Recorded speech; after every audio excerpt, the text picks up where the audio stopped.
Hi there, Penryn families. This is Lee Reed, and I am here to give you an update on what to expect moving forward over the course of the next several weeks now that we will not be returning to school.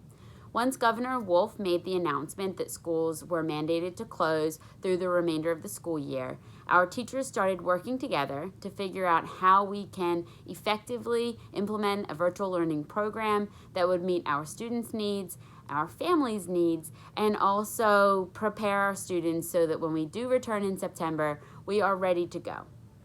Throughout the course of these conversations, I spoke to our teachers a lot about increasing the opportunities for connection. And I'm going to be talking to you in a few moments about what that means. So today, when I was writing my email to you about what we had discussed on our teaching teams and what to expect going forward, I shared that email to our teams of teachers to make sure that we were all on the same page delivering the same message.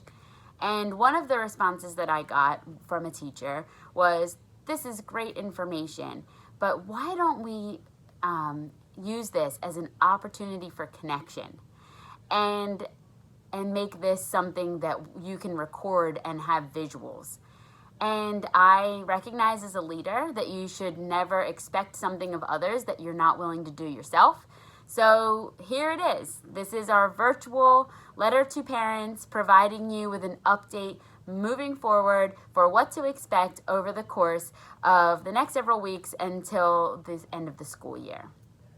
Before getting started, I just wanted to take one moment of your time to be able to thank the many essential workers and healthcare workers that we do have in our Penryn community. Many of you may not be aware, but we have a number of families who continue to work throughout this crisis, whether it be in hospitals, on the front lines, or in businesses that continue to operate so that we can stay safe at home with our families. So I just want to thank you for everything that you're doing now throughout this time, and it's a privilege for us to be able to continue to work with your family and educate your child during that time. Okay, so first I'm going to get started talking to you about our transition to this effective virtual teaching environment and how it has continued to evolve throughout this time. Our goal is to provide as many opportunities for connection as we can in a method that enables us to continue to effectively teach. So we view opportunities for connection as a few different things. One of those things is live video conferencing, either through Google Meet, Zoom, those types of platforms. We also value time to have one-on-one or small group conferences with your child. Another avenue that we're using in order to connect with your child is the use of office times, where students can be working on their assignments and their teachers are available in real time to email or video conference as needed for help. Another way that we view this connection is when teachers are available to comment and respond to posts within online platforms like Google Classroom, ClassTag, and Seesaw. So we're going to be increasing the amount of opportunities for connection in those ways, while also balancing pre-recorded video lessons, posted assignments, and materials. Sometimes the most effective way to deliver instruction is through a recorded video lesson. And that's because when I'm sure you've all been on a Zoom call and everybody's looking at each other and we all have goofy faces and all those types of things, that's pretty distracting. So sometimes we will be using that ability to have a recorded video lesson where the teacher provides instruction and stops and starts and lets the students know what to do from there on. And then we'll balance that with being able to have another day where they can do some guided practice, solve problems collaboratively on a video chat, and be able to really connect with their students and see who's understanding this concept and who needs more help. Our teachers in each grade level have worked together to determine the best way to deliver instruction for their age group. And that kind of has evolved and will evolve from kindergarten through 8th grade. And it's going to also evolve as our teachers trial new resources and learn what works best for their cohort of students.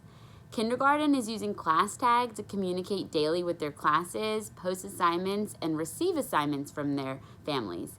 In 1st through 4th grade, students have transitioned to the Google Classroom environment with daily assignments in each subject area and opportunities for small group, whole group, and one-on-one instruction. The teachers will also be scheduling one-on-one conference times to check in with each student in the lower grades to monitor assignments, see how things are going, and answer any individual questions. The upper grade teachers have been collaborating with each other to not only determine the best method of instructional delivery, but also so that we could provide more structure and opportunities for connection. Our virtual learning program will continue to be delivered with a balance of synchronous and asynchronous learning, meaning there will be opportunities for independent work, but there will also be an increase in the number of live sessions and live conferencing that takes place. Beginning this Sunday, our upper grade parents will be receiving an email from Mrs. Nemeth that will provide a schedule for when each grade level has live instruction scheduled, as well as live office hours. We suggest that students complete their work for each subject during its live office time. This will enable the student to ask their teacher questions by emailing or setting up a video conference if they need help. This will allow the teacher to know who is struggling, as well as support parents at home who have been trying to teach material or answer questions.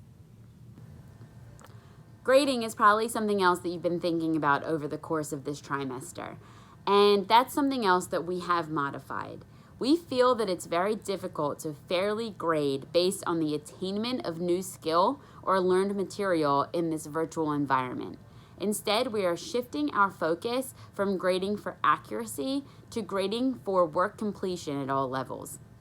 This will be a positive method that provides for fair accountability and maintains motivation to complete the assigned work with opportunities for meaningful feedback from staff. Teachers will communicate their individual grading plan with their students and families regarding point structure, what is being graded, how it's being graded, and the value of each assignment.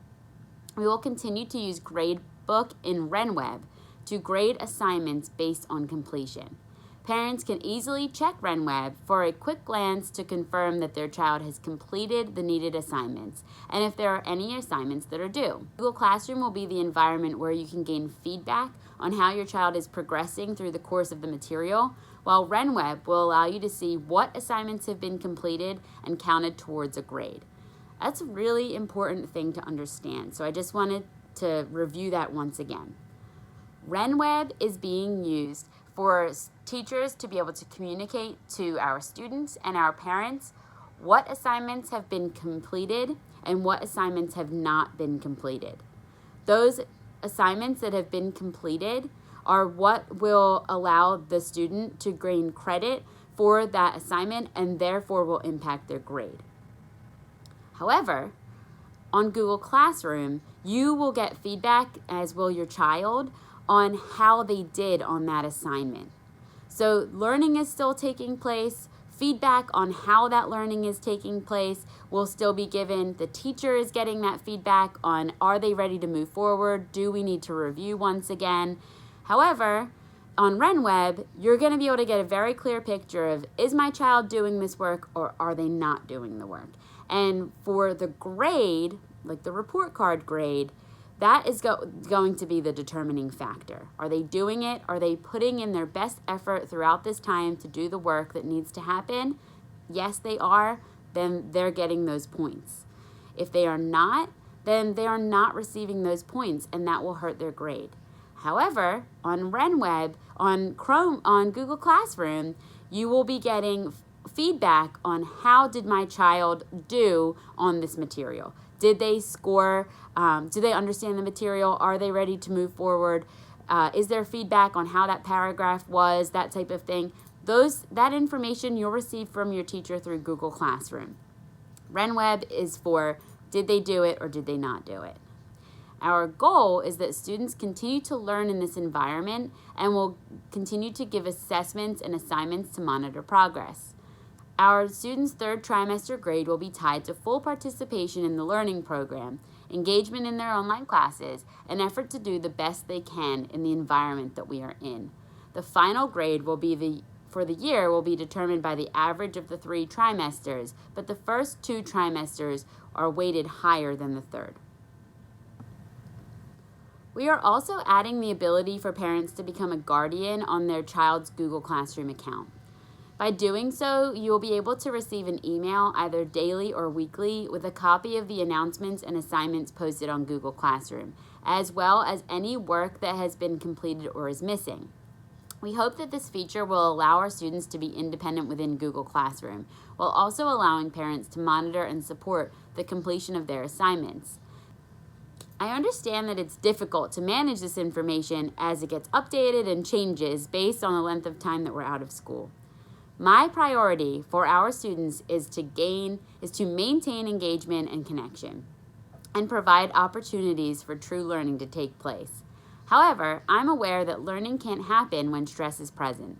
Our goal is to enable learning to take place and balancing the amount of stress on our students' and families' lives. If there are areas of instruction that your child is finding stressful, please reach out to the teacher or me, and we can problem solve and provide accommodations and modifications. We also want to reduce the amount of stress on parents who feel that they're managing their child's schedules or acting as the point person to answer academic questions. Parents, as much as possible, please refer your child to their teacher to answer questions and provide clarification. Our teachers need to know that your child does not understand a concept, and you battling with them over how to complete a problem should not be your role during this time. Teachers have increased their availability so they are able to help our students so that you can avoid becoming the teacher on the sidelines, so please utilize them. Finally, I want to thank you for your support during this time. It's a concerning time for small independent schools as the future is unknown. I feel strongly that our school will remain strong throughout this time. Our community has come together to support our students, and we're dedicated to continue to pay our faculty and staff through the remainder of the year. And this would not be possible without your dedication to the school. So thank you for continuing to believe in us, and I really look forward to a chance for us to get together again to celebrate all the learning that has taken place, for the ways that our students have stepped up to this challenge, because it's not easy to be a student in this environment. My own son has said, "You've taken away everything that's fun about school and only given me the work." And I don't want that to be the case. I want there to be fun in school still, but I recognize that this is stressful for our students. And my goal is to make it the least amount of stress as possible and the most amount of engagement so that they still feel connected to their teacher, to their classmates. And I just want to thank you for everything that you're doing at home to be able to make that possible. Thank you.